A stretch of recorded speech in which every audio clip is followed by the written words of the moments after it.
Hello friends, ஜவ்வரிசி வேர்க்கடலை வச்சு இன்றைக்கி ஒரு பிரேக்ஃபாஸ்ட் ரொம்ப டேஸ்ட்டாக எப்படி செய்யுதுன்னு பார்க்கலாம் வாங்க. மிக்சிங் பவுல் எடுத்துக்கலாம்.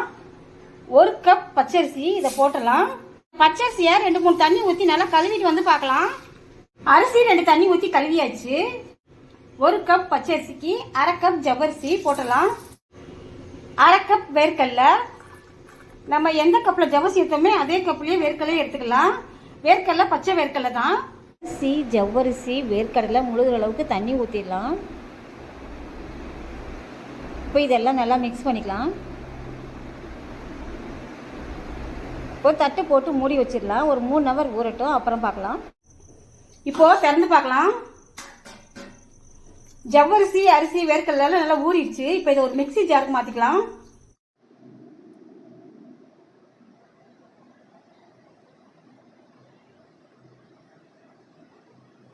மாற்றியாச்சு. நம்ம ஊற வச்ச தண்ணி ஊற்றிய கொஞ்சமாக நம்ம நைஸாக அரைச்சிடலாம். மாவு நல்லா நைஸாக அரைச்சாச்சு. இப்போ ஒரு மிக்சிங் பவுலுக்கு மாற்றிக்கலாம்.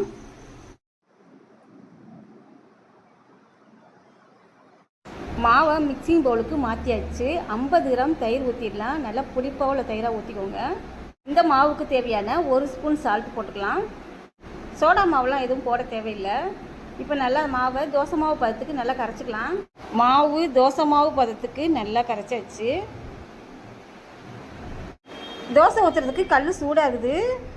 ஒரு கரண்டி மாவு எடுத்து நம்ம தோசை மாதிரி ஊற்றி எடுக்கலாம். தேய்க்கிறதுக்கு நல்லா ஈஸியாக வரும். 1 ஸ்பூன் எண்ணெய் ஊற்றிக்கலாம். தோசை 1 சைடு வந்துருச்சு. இப்போ திருப்பி போட்டுடலாம். இந்த தோசை சுடும்போதே வீடே மணக்கும். எல்லாம் கேட்டு வாங்கி சாப்பிடுவாங்க. ஒரு முறை செஞ்சால் அடிக்கடி செய்ய சொல்லுவாங்க. இது புளிக்கணும்னு அவசியம் இல்லை. இன்றைக்கே நினச்சா உடனே செஞ்சிடலாம். அவ்வளோ டேஸ்ட்டாக இருக்கும். தோசை 2 சைடும் வந்துருச்சு. இப்போ இது எடுத்து வேறு பிளேட்டில் மாற்றி வச்சிடலாம். இப்போது இன்னொரு தோசையும் ஊற்றிடலாம்.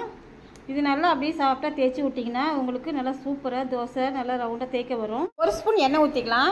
இன்னொரு சைடு வெந்துச்சு. இப்போ இதை எடுத்து திருப்பி போட்டுடலாம். தோசை 2 சைடு வந்துருச்சு. இதை எடுத்து பிளேட்டில் மாற்றி வச்சிடலாம். இந்த மாவே இல்லாமல் டேஸ்ட்டான தோசை ரெடி ஆயிடுச்சு. இது செய்யும் போதே வீடே மணக்கும். எல்லாம் விரும்பி சாப்பிடுவாங்க. தேங்காய் சட்னியோடு சேர்த்து சாப்பிடும்போது ரொம்ப அட்டகாசமாக இருக்கும். இந்த வீடியோ பிடிச்சிருந்தேன்னா மை ஸ்வீட்டி சமையலுக்கு மறக்காமல் சப்ஸ்கிரைப் பண்ணுங்கள். இன்னொரு நல்ல வீடியோவில் சந்திக்கலாம். பாய்.